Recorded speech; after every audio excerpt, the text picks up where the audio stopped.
we set up our Microsoft Teams page. So about a little over a year ago, we introduced Microsoft Teams right around the time the pandemic hit, which was really, really valuable for the organization. We were using Skype before, so now we use Teams for all of our meetings. It's really been invaluable. But one of the main features that I really liked was the fact that we could create team sites to share information. Prior to that, I had a SharePoint site. I would send forms and documents and things to people, but I feel like this has helped be so much more collaborative as a global team. So I have change leads all over the world. And like I said, from different places, different companies, different consulting firms. So this is really helpful. But in here, actually, under the OCM home, I wrote a couple of articles, Journey of a Change Management Office 1 and 2. I broke it up because they were kind of long. And I posted them on LinkedIn, so you guys can read those if you want. But we have quite a pretty large team. I think there's actually more people than this. I have to replace some of these, like Brian. I don't have everyone from all the teams, but these are the primary leads. We have some quick links here. The OCM for IT overview. It's a presentation I give about change. We have a link to University, the IT toolkit, and IT communications guidelines. So we have certain guidelines that we follow for communications. So the overview is in this file. It's basically a document that I use for training, but I'm going to give you the more high-level presentation. But we also I do skill building. So last year, once a month, I was doing a skill building session. Now I'm doing them quarterly, but I do an overview, the OCM overview for all of IT internally. So anytime you work with anyone in IT, they should understand at least the basics about change. And I just did a stakeholder management meeting a couple weeks ago. And then That's awesome. the OCM team. Thanks. Yeah, is that great? Yeah. So here, I'll show you the toolkit first. So we built a pretty basic toolkit with Excel tools. And basically all of these tools are used by our change leads. So when consultants come in, we say, I'll show you the methodology in a minute, but everyone needs to pretty much follow the methodology. Most consulting firms have very similar methodologies and tools, but if you ever need a tool, you can check here, check it between, the one that you have, the one that we have. So in the OCM team, then I have a monthly meeting. So I'll make sure you're both invited to it, where I bring all the change leads together. But I also house in this particular folder a lot of files. So one of the areas that I do is the program level governance and resource planning for OCM. And so let's see, I'll share this presentation just so you guys can get like kind of a higher level view of what we're doing. And then that'll show you the methodology as well. So basically our goals for this year is really delivering the OCM Center of Excellence best practices as a part of the digital transformation team at KHC. So really everyone's working on the transformation. So a lot of our projects are contributing to digital transformation. And then we champion great people. So we're utilizing change management resourcing process to find and manage the best change resources for projects and programs. And then one of our values is we dare to do better every day. So with the volume of change due to the transformation, a change portfolio management approach is necessary to forecast and manage the change impacts using data analytics and other change portfolio management tactics. So I'll show you guys this. Actually, I'd like your input if you have any thoughts about it when we go through it. So really the Center of Excellence, pretty simple model from that, the basic choices that we have, but it just kind of showcases really the change management office or the Center of Excellence. We kind of have gone back and forth between what we call it, but we own the OCM methodology and toolkit. And then we conduct those skill building for OCM I do skill building for all of IT as well as businesses. So a lot of times we have different towers. So we have a group of people that work with sales or procurement. So you know Jeff O'Gradney. So I meet with Jeff O'Gradney regularly. And then I'll meet with his team to do skill building with Jeff O'Gradney's team. And so, but then also sometimes if one of our internal IT people who are working with the business, they want the business to know more about change, I'll have meetings with the business. So like I've had a meeting with finance before, I think quality, I have another one actually tomorrow this week. I'm one of the only change people at the company. It was interesting. I came back 4 years ago. The only other person who came a year later was Sherry Ballett, who's the change lead for GBS. But then we just recently, less than a year ago, about 6 to 9 months ago, we got a North America change lead. So there aren't a lot of change leads within the business. I came from Mondelez, who each function, I was actually the head of change management for sales. So each, that's kind of the model that I'm used to. Here, there aren't change leads within procurement or within different functions, which, I've tried to recommend this and time again, that would be crucial to have change leads that are within the organization, but I'm one of the only ones. So a lot of things actually pass through me in terms of projects that we're doing. So like this project for IBM for Procurement Center, I review the SOW and help onboard and manage the change leads because there isn't a change lead in procurement. So I've been involved in this project for over a year, just making sure we have the right change resources in the right places. Not every company is like that. So it's kind of interesting. Sorry, let me put this in presentation mode. I also coach leaders and project managers in OCM. So I help coach and guide them on how to do change. A lot of times I'm actually helping them do their deliverables, creating deliverables and executing on them. I get quite involved in some projects depending upon, if something's at risk or there's a problem, I'll kind of come in and help them and then, show them how to do it, teach them how to fish versus doing it all for them because we just don't have the resources.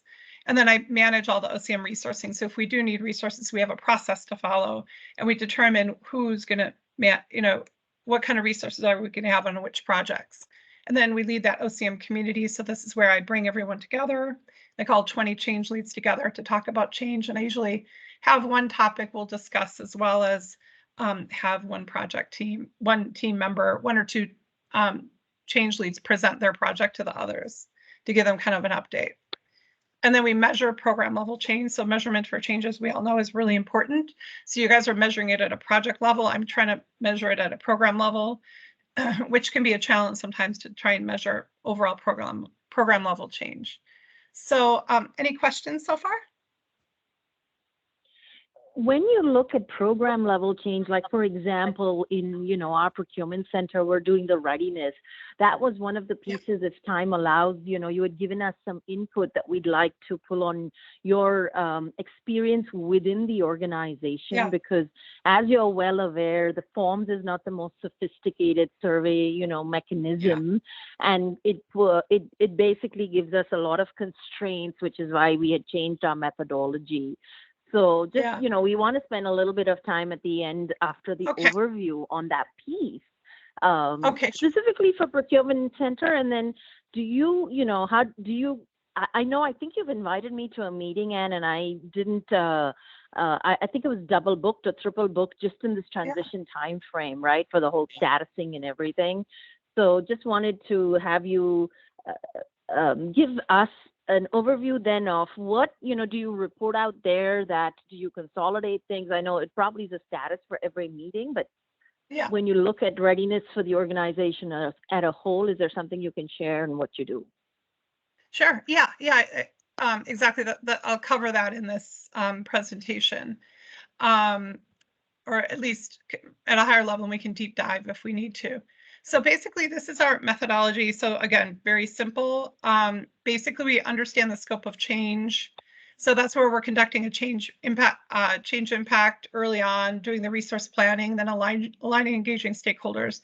And we created this really simple because if there isn't a change lead, the project manager is the change lead. Then if we bring on the change lead, then they would manage all the change. And most consulting firms have this type of model or something to this effect. But we kept it simple because it could be just a project manager or even an IT guy who has to act as a project manager who's never done any of this before. Keep it super simple for them. So then we build the change plans. So we're developing the change plans, training, communications, and then we're creating a change team. So we're using change networks or change champions throughout all of our projects at Kraft Heinz to really help execute that, because we don't have change resources internally. We'll leverage change champions, and they could be from really any part of the business. It's whatever managers, for that particular project think would be people who would be really good at that, either doing communications or training, train the trainer. Then we implement the change, executing communications, end user training, and gathering any feedback or resistance, understanding that and managing, and then measuring change, executing hypercare, lessons learned, and reinforcement. So then also we align then each of these circles, I aligned with the waterfall approach. So here's our project phases and then change management phases. And so these are all the change management activities and deliverables that we do. So really this is to illustrate to the project managers and change leads that we don't wait. Sometimes, some of our projects, the project managers will wait until, right before go live and say, oh, I need a communication. And we don't wait that long. We want everyone to kind of start early and think about change throughout the whole process. And then these deliverables are the ones that are in the toolkit. All of these deliverables should be there. And then there's a lot of talk about Agile. So we have a lot of projects now. We're starting to work more in Agile methodology. It kind of depends on the project. There's still quite a few are in Agile, but still quite a few are in Waterfall, and kind of just depends on the project and the type of work they're doing and type of implementation. But, I've heard people say, well, you can't really do change in Agile. And, I did research and I tried to figure this out because people have been asking me when I do the training. And so I actually created this model. This is basically our methodology that we use for Agile. And so I just overlaid then the stages of change management of what would need to be done when, just to kind of illustrate that these are all of our key components, so circles for change management, but we're doing them at different times because of the way of Agile versus the way we do Waterfall. Any Makes questions on complete that? sense. No, that makes doesn't it? complete sense because our projects typically have both methodologies. Yeah. When we do ServiceNow and other pieces, but they're always wrapped in much larger transformation programs. So yeah, makes complete sense. We've had to do very similar alignments and educate, our client base in these different methodologies and how they align. Yeah. So go right ahead. Yeah. And that's a good point, actually. So what happens is when change leads come onto our project, so within IT, I've trained people, but the business still doesn't have really strong acumen for change. So like I said, sometimes I'm doing change management training within the different areas of the business, but we're so large. So what happens is when consultants come in and they're working on a project with supply chain or procurement or any area of the business, they find people don't have as much of an understanding of change. And so part of that is, the consultants have to educate, our people on how to do change as well, because they're not as astute with change management. So this is kind of the way it is. But so we always appreciate that, teaching them how to fish versus, you do it all for them, basically all the change, but they're learning as well along the way for future projects. And then the skill building. So I did in Q1 the OCM overview, and then I did stakeholder management Q2. Then I'll probably do change impacts and change measurement training, but I'm not sure which. I might switch those actually. There seems to be a lot of questions about change measurement, but so that'll be coming up. So I usually invite all the consultants to that as well. But they are in that file. So like the OCM overview and the stakeholder management actually should be, and there's a couple from last year too. If you're interested in looking at those recordings that you can find in that one file for skill building. But we also have an e-learning. So last year I created an e-learning. I was going to create it just for IT for change management, but then University, our learning and development group, said, hey, this is really good. Can you make it more generic? So I made it very generic for all employees. So it's actually in our learning database called University. So unfortunately, contractors can't take it because you guys don't have access to University. I was trying to find a way to do that, but I haven't been able to figure that out yet with the learning development team. But it's something you can also send to our internal Kraft Heinz people too. Yeah, we're well aware of that, and that's why we've been actually sending out 2 different links, and all our training is being uploaded both to University as well as on our SharePoint and Streams. Yeah. And so that, we know, especially in procurement, we have the whole gamut of audiences. And so Yes. we were well aware of all those challenges. Thanks Yeah, for explaining that. exactly. Yeah, so that's kind of can be a challenge for you. And so just to kind of show you how we do the resourcing, we do a change impact in Project Now. So we use Project Now. Usually your project manager, I'm trying to think who, Christian, I think is your project manager that would put everything into Project Now. But we do a demand planning where we're identifying change resource needs per project, aligning with myself, and then we have a process review board and architecture review board, and then we do demand disposition. And so this is a process on how we figure out how we get change leads. So a lot of the funding comes through IT for some of our big initiatives and programs. So this project was funding came through IT, and then so I make sure we have the right funding for change management through OpEx. And then this is a screen that we have really in the demand planning phase. And so it's all automated. I've actually never seen this before, and it's been so helpful for me because I review many projects in a week. I could have up to 20 I'm reviewing, if not more, in a week. So we have a scope of change impact, employee impact, number of employees, locations, business units, service outage, business critical functionality.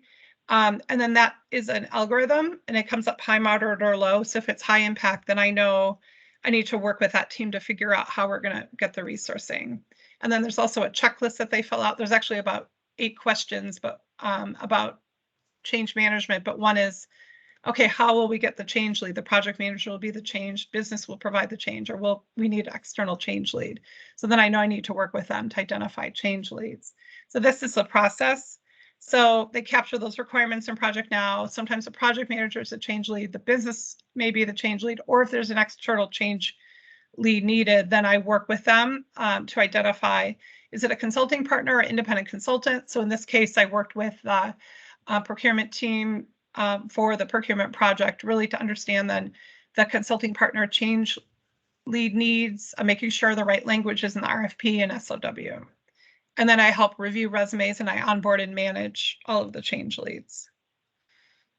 And then, so here's just some, the resourcing, where we've had success in the past year, some of the projects we've done, where we've had great success having change leads on the project. When I first came 4 years ago, they wanted all projects to have the project manager be the change lead, but I, over the past 4 years, have convinced them and showed value of change management. We started with a couple projects and more to really show how important it is that we bring on change leads, for these projects.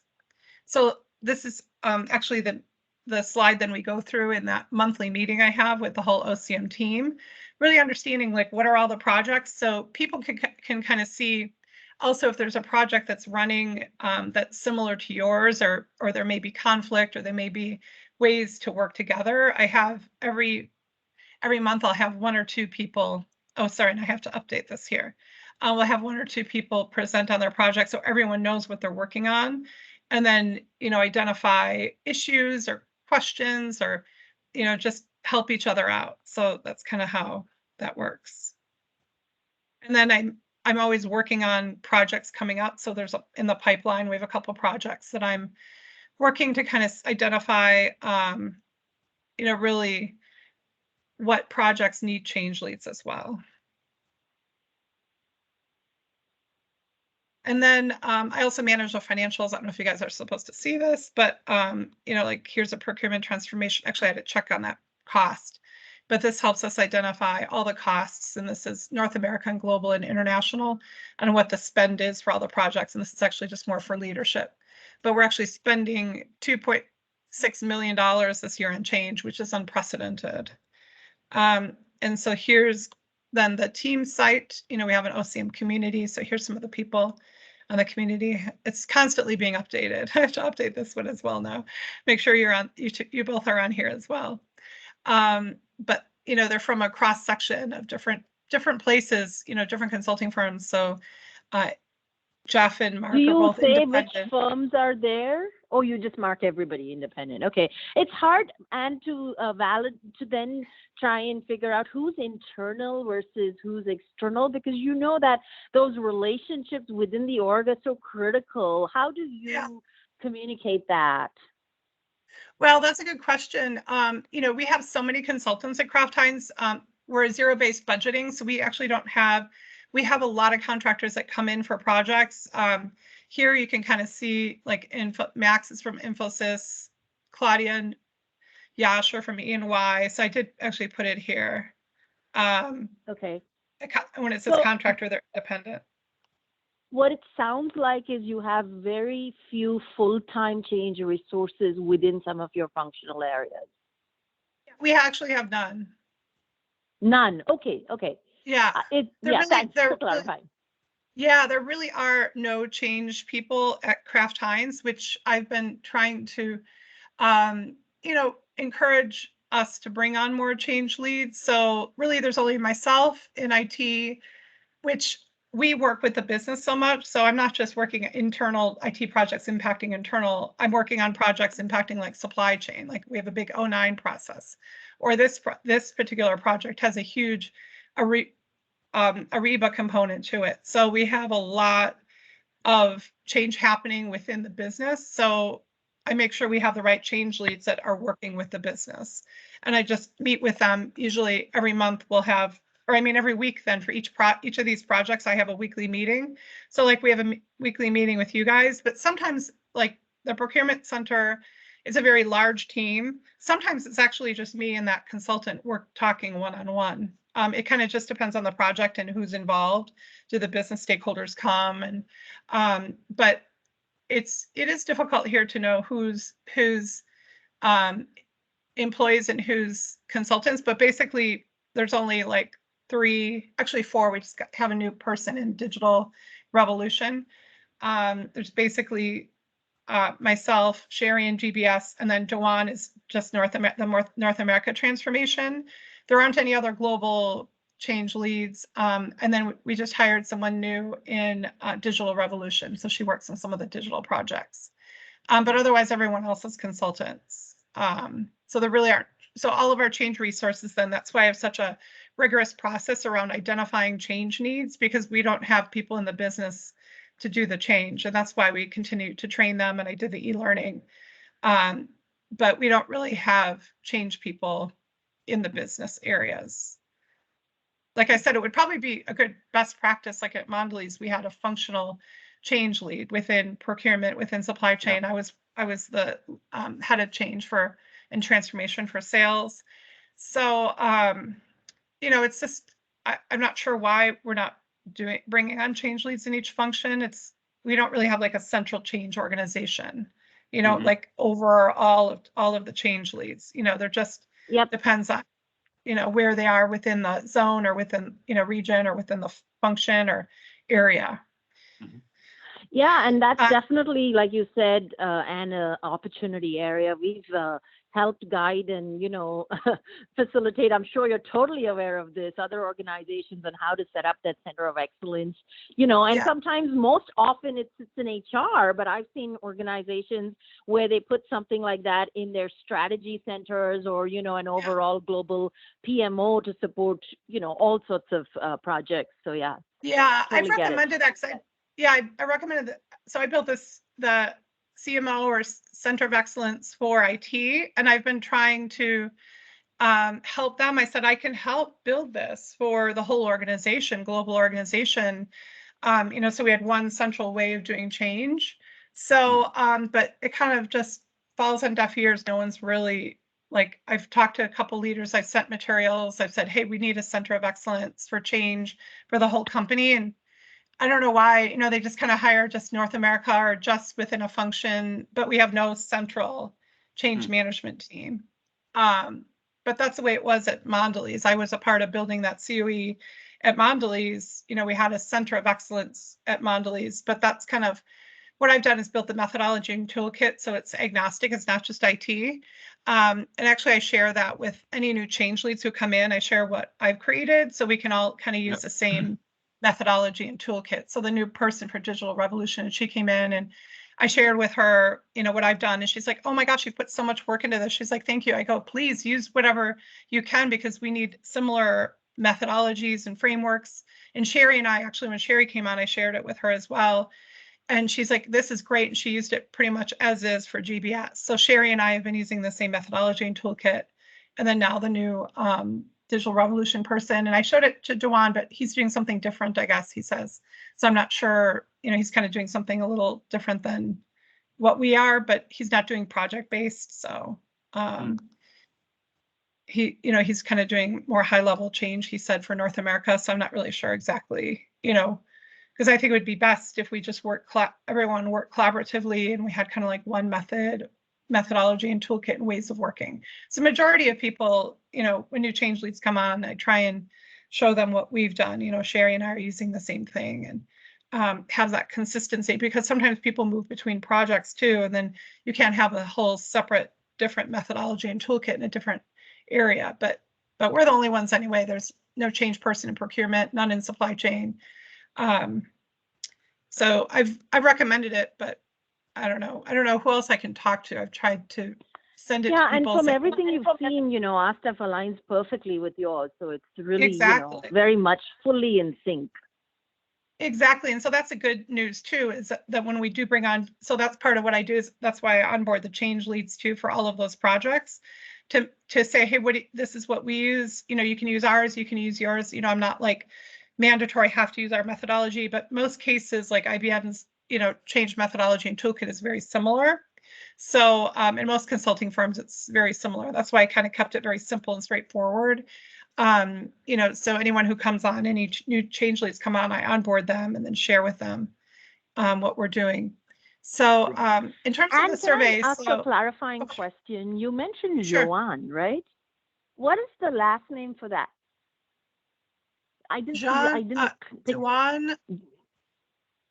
Dewan Briggs. He's North America. Okay, yeah, that's a connection I don't have and haven't heard that name. So is he fully engaged with Procurement Center like you, attending, or give me some context? Because yeah, I think he's invited. He's fairly new, and yeah, okay. So he even yeah, I think he's invited. I think he's on the invite list, but he doesn't always come to the meetings. I think Gustavo possibly meets with him. Is it Gustavo, or am I getting? Oh, I'm getting my business leads mixed up. The business lead for this project may meet with him occasionally with the transformation office, but early on when this project started at the beginning of the year, we tried to engage the transformation office and we didn't get a lot of leverage. But now it seems like they are informed. I don't know.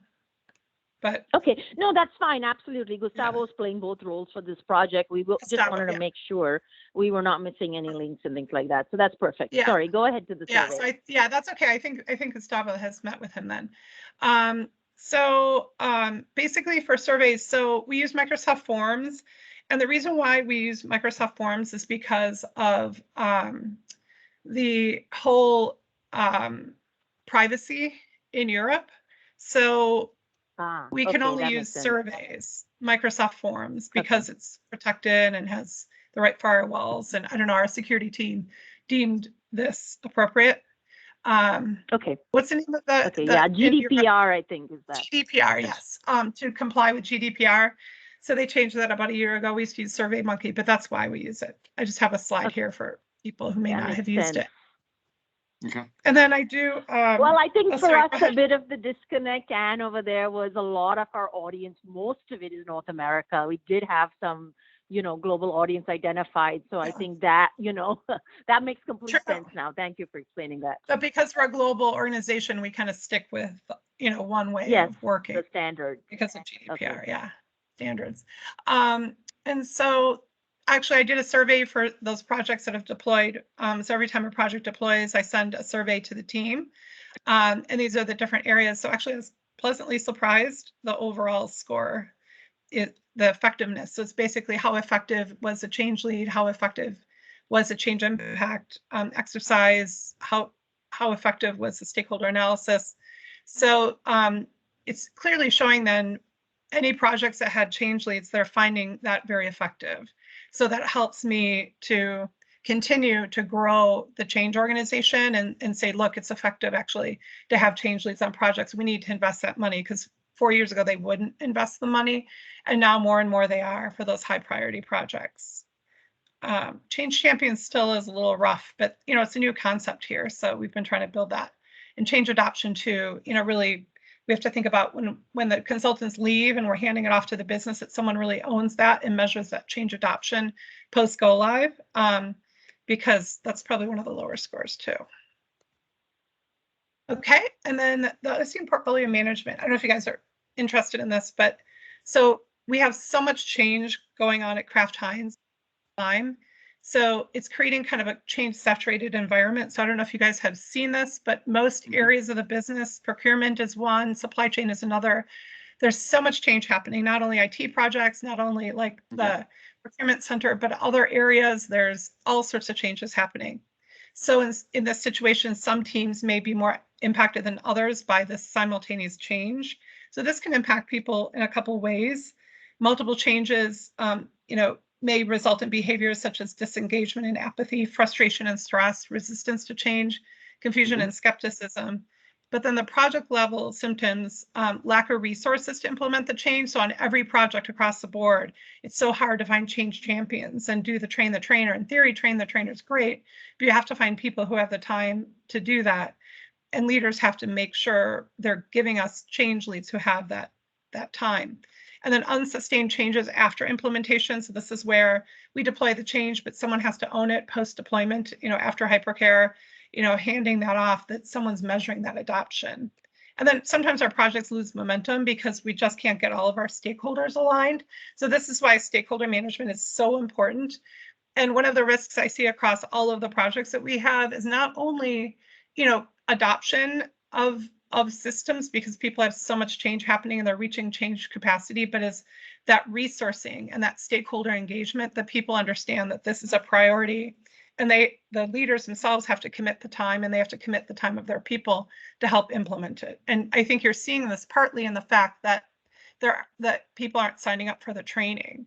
It's just this change saturation. We're also seeing it in the readiness survey results, as you saw, right? We went from 5 to 10%, but I think specifically what we wanted to understand was you had made a comment around 30% being really truly representative.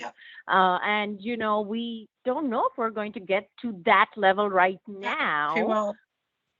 Do you ever get to that level across any of your surveys? And the reason I'm asking is because some of these questions may come up at executive committee, and, just in terms of we are taking a lot of action, but we still may not, for these reasons, actually get to a certain level. Yeah. And I mean, there are some projects that have challenges, like you have other projects, the leaders are really pushing the survey. So then you have the leader of that organization that in the business send the survey, say, oh, please take this. We must take this. This is a priority.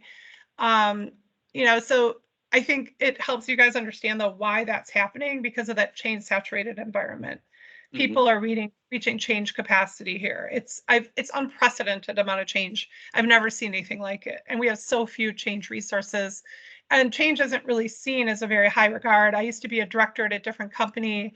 I was reporting directly to leadership. I had much more kind of visibility in the organization. Here, they kind of see us as sort of change leads. Oh, just go work on that change project and no big deal. Like, they don't see change as being very truly like strategic and instrumental in making projects. I've changed that in IT, at least over some of the time, but it's a bit of a challenge. And then you also can see those organizational results, which is happening here: higher turnover, decline in productivity, absenteeism, loss of focus, and poor morale. So actually we have very high turnover.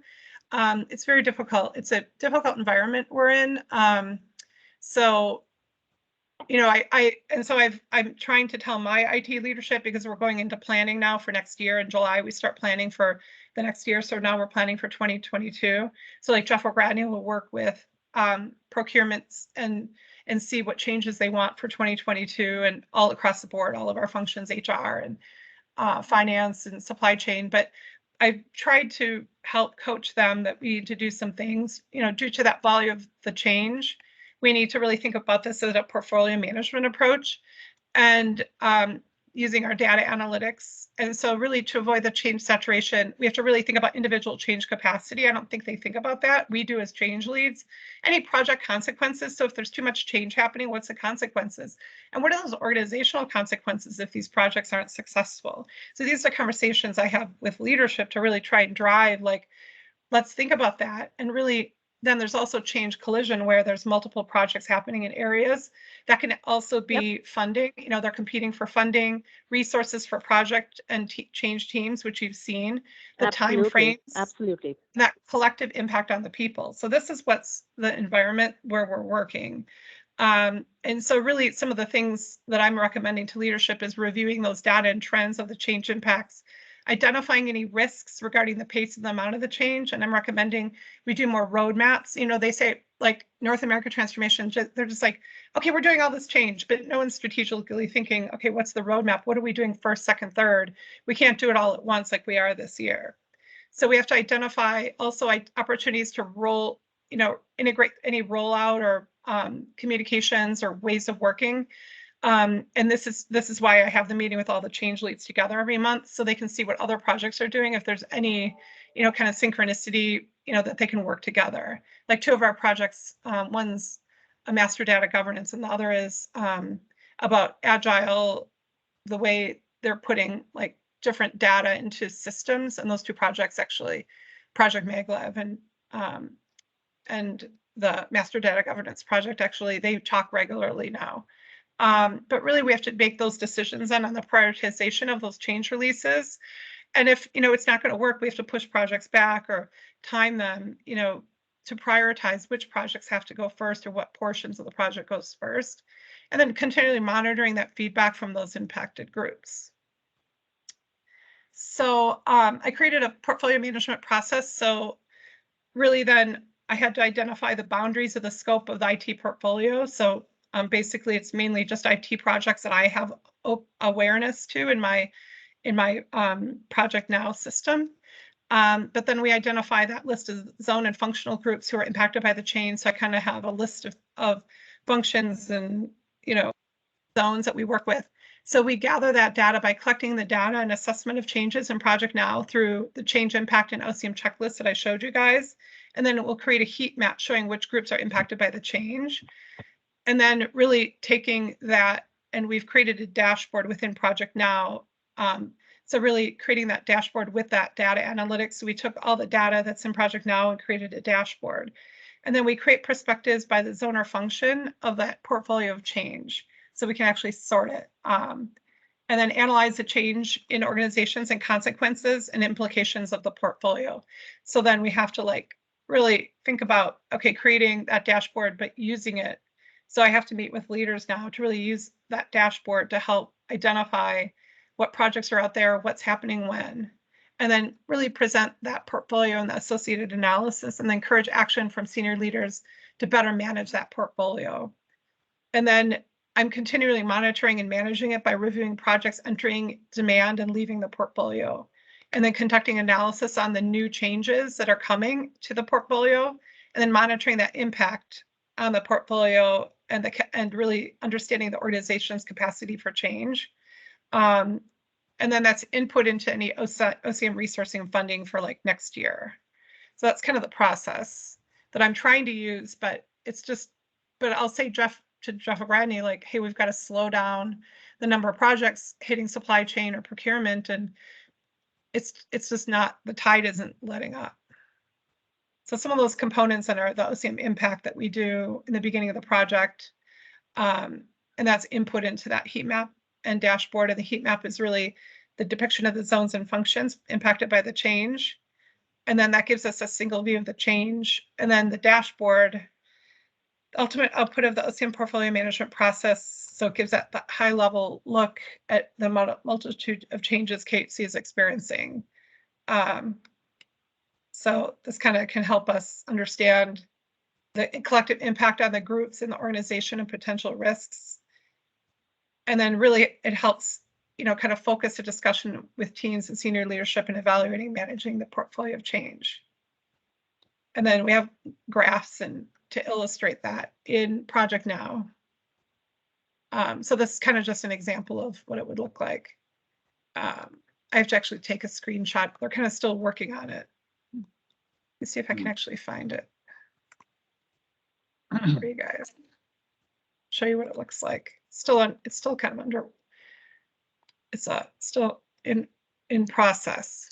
But so any questions about that? I mean, I don't know if I'm making any headway. I'm trying to help evaluate the amount of change happening.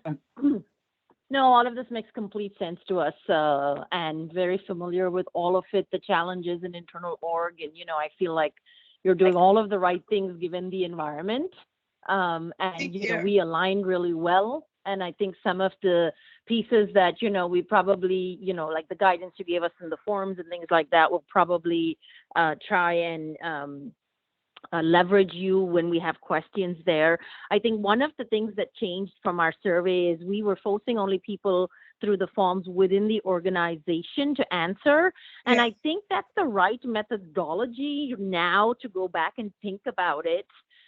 We changed it because some of our contractors were telling us they couldn't fill out the, survey, and we're using that mechanism to have contractors sign up for training sessions because there are so many of them and we can't use university. So that was one of the reasons why we changed it even for the survey mechanism. But I think, and that's where we were asking for emails, correct? Which you said was against the GDPR and things like that. So I think if we need, we might do a really quick connect. We're getting ready for the July survey actually to go out the third week is typically when we send it, because we're reporting to the executive committee this week the June survey results, and we're going to just basically tell them that we had some SAP ECC text changes, other things. Our survey data went down. We're trying to get obviously to a certain benchmark in the long term. But for all the reasons you already fully are aware of that you told us, there's fatigue, there's, lack of engagement or completion. And to be honest with you, some of the qualitative data is they don't fully understand. And so part of that is what we're trying to do. As a matter of fact, I have a really, urgent email that I'm drafting. Gustavo's out, but I could use some guidance from you on this piece, if you don't mind me sharing, is we, want to send the university link out to all of the leaders and ask them to cascade it through. Now, we do have from a stakeholder listing all of the levels. We went level 1 all the way through level 8, which is your CEO. Level 7 is your vice presidents and all of your, executives. And I'm thinking this should go to the entire audience. That's my recommendation to Gustavo. It doesn't matter if it gets recascaded. Give us your, thought on that. Because we're not getting people looking at it, and this is the overview that explains the entire program to them. Yeah, I think everyone needs this who's impacted, the whole impacted audience. So I don't know if you guys have that distribution list, or you can just cascade it, through the leaders. But I remember that you guys said that was a comment someone made. They still don't understand what Procurement Center is and how it works. So maybe they missed a communication. So I don't think this would hurt to send something like this out. Yeah, because it's it's 30 minutes, but it's a very nice module that explains all the different connections and all the different pieces. Yeah. So, okay, great. Thanks. Yeah. I always think, it's best to over communicate than under communicate. So. Yeah, so do we. Yeah. I mean, this is a problem too, though. Everyone is getting too many emails.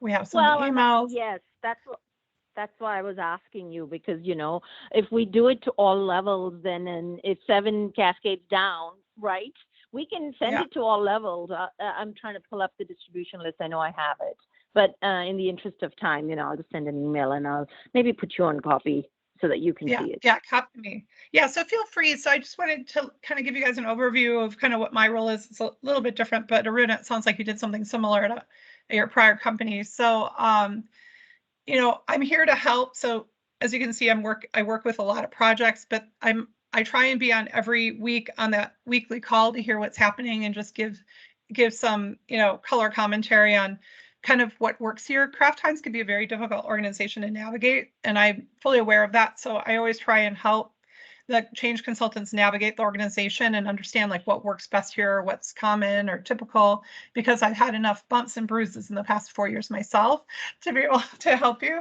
And I want you to be successful. So I'm here, to help you in any way possible. If you need me to review things, copy me on things, just get me involved as much as you need. Sure. While I'm working with a lot of projects, I have, if I have open time on my calendar, just book some time for us to talk separately outside of the bigger group as well, if you need some help or guidance. I will. And just for context, just so you know, we're going to have a really busy next week, this week and next week, because our go live right now is July 19th. Yeah. I was having all sorts of connectivity issues, so I just picked up my cell phone. But, we're going to have a flood of communications and just, have different audiences. So we'll report that out, but it's going to be very, very busy next few weeks for Procurement Center. Wow. Well, thank you for taking it over. It's kind of a critical time. It's unfortunate Brian left at such a critical time, but I'm so happy that I have both of you, to help and pick it up. So you're both very, very experienced and capable. So it makes me feel better knowing you guys are on the job.